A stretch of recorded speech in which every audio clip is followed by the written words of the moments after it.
The 2019 NBA Draft was presented as one of the most exciting nights in recent years. With the arrival of Zion Williamson into the league, the media started to talk about him as the most gifted prospect since LeBron James. And most of us believed that, but a year and a half later, it seems like the hype has started to fade.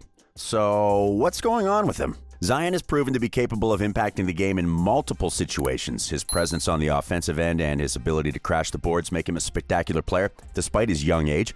And even though he hasn't played a full season yet, there hasn't been a game in which he hasn't played well. But the problem is that being compared to players like LeBron usually comes with a lot of expectations, especially in today's league, where people expect teams to become championship contenders overnight. That hasn't happened yet for the Pelicans, and if we had to take a guess, it may not happen for at least a few years. But should that be blamed on Zion? Is there anything he can do differently to help his team? Well, let's talk about it. Measuring Zion's impact on the success of the Pelicans can be a difficult task. Last year, the team had to spend most of its season playing without its prized rookie, and it's no secret they weren't performing that well during those games. Their record showed more losses than wins, and other than the emergence of Brandon Ingram as an all-star, there weren't too many reasons to be excited about them. But everything seemed to change once Williamson stepped onto the floor. Despite having spent months without playing competitive basketball and being on a minutes restriction, the young forward shook the rust away during an electrifying debut that brought the excitement back to the team. In the following weeks, he became one of the main attractions of the basketball world, and it seemed like he was about to break a record whenever he touched the ball. But that wasn't even the best part about him. With Zion finally available, New Orleans started to play differently. They were more confident and aggressive. Their starting lineup suddenly became one of the best five-man units in the league. And most importantly, they started to win games. The Pelicans didn't turn into a juggernaut, but they were competitive. And if they couldn't win a game, they were at least going to put up a good fight. Their newfound strength helped them make a late-season push towards the playoffs. And it started to look like it was only a matter of time before we got a Zion versus LeBron matchup in the first round. Unfortunately, the pandemic changed everything. The rookie worked hard during the suspension of the season and came back looking better than ever from a physical standpoint, but once the games were about to begin, he had to leave the bubble, and when he came back, nothing felt the same.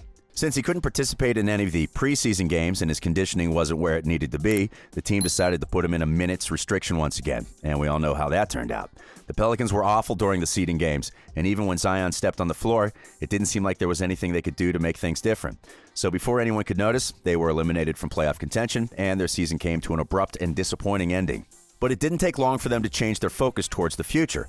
Everyone was aware they were a young team and that their most intriguing and gifted player had missed most of the season and played with a minutes restriction. But they still had Ingram and some interesting pieces. So if Zion came back with better health, there was no reason to believe the team couldn't compete for a playoff spot. The front office also realized that, and they decided to replace Coach Alvin Gentry with the defensive-minded Stan Van Gundy to try to help their young players improve.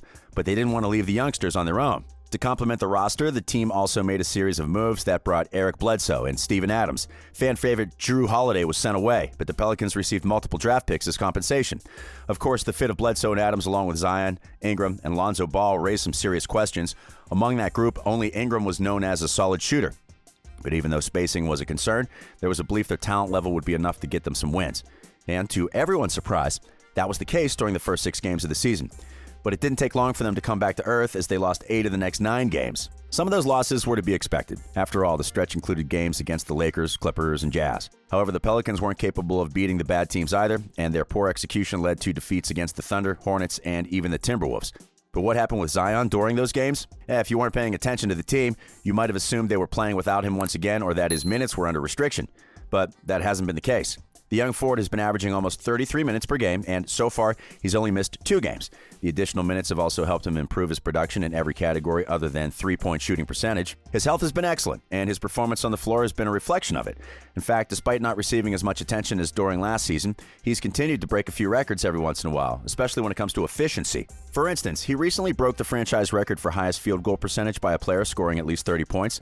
He's also the player with the best field goal percentage among the top scorers in the league. His dominance, as always, has come from close to the basket. He's currently leading the league in field goals from the restricted area, and dunks have kept coming from him at a steady rate. However, despite his outstanding performances on the offensive end, Zion has been far from a perfect player. His effort on defense hasn't matched his intensity on offense, and more than not, he's been a liability when guarding opposing players. From a physical standpoint, it's clear he's not as fast-moving laterally as he is when running forward, but Using that as an excuse would be pointless. The truth is, his deficiencies on the defensive end have been caused by his lack of focus.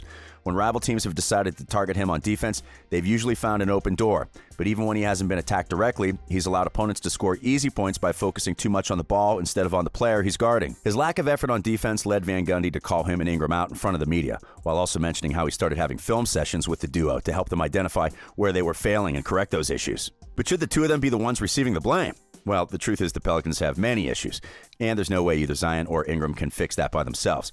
Van Gundy knows this. However, they're the most talented players in their team, and as such, they're the ones supposed to lead the rest of their teammates by setting the example. But that hasn't been the case, and their play as a team has been terrible because of that. Despite having excellent defensive players like Bledsoe and Adams, the team has failed to stop opposing players from scoring, and as a result, they currently have a bottom 10 defensive rating. Still, despite their deficiencies, not everything is lost for New Orleans. First of all, Van Gundy's teams have always characterized themselves for playing strong on the defensive end. He's always made it a point to teach his players that defense can help them win games when the ball's not going in, and this time is no different. We can be confident he will do everything within his power to get the most out of Zion on defense, and there's a chance we could already be seeing the results of their film sessions. In a recent blowout win against the Suns, he finished with the best defensive rating of the season and second best of his career. And even though he put up 28 points, everyone's attention was on how well he played on the defensive end. Van Gundy was quick to mention how that was the best game Zion had played in the season. Ingram followed suit by adding that his teammates' aggressiveness became contagious, and it pushed everyone to put in their best effort. Williamson himself acknowledged the film sessions had been helping him build a closer relationship with his coach and co-star, as well as helping him become a better defender and leader. But what does it mean for the team if Zion begins to learn how to impact games on both ends of the floor? As things are currently standing, the Pelicans are 2 games away from the Rockets for the 10th spot in the Western Conference. However, they've managed to win 4 of their last 6 games, and suddenly, getting to 500 doesn't seem impossible. In other words, if they keep playing well on both ends of the floor, there's a chance they could be in play to participate in the play-in tournament. But even if they figure things out in time, we should limit our expectations of them. Despite how talented they are, Ingram and Zion are just 23 and 20 years old, respectively. On top of that, only 3 of the team's rotation players are over 25. So even if Van Gundy finds a way to get everyone to perform at a high level, there will be nights where the lack of experience will be too much to overcome. All in all, Zion's talent and physical gifts have proven to be a double-edged sword so far. He's one of the most impressive young players in the league, but that has also resulted in unrealistic expectations that could end up hurting his team if they don't learn how to handle them adequately. There's no doubt he's a unique player, but he still has a lot to learn about the game and how he can help the Pelicans win games. It'll take some time for him, but there's no doubt he will figure things out. Until then, we must be patient and learn how to temper the expectations regarding the team. But now, do you believe the Pelicans should be judged on whether they make the playoffs this year? Or would it be better for them to keep focusing on the future? Let us know in the comments.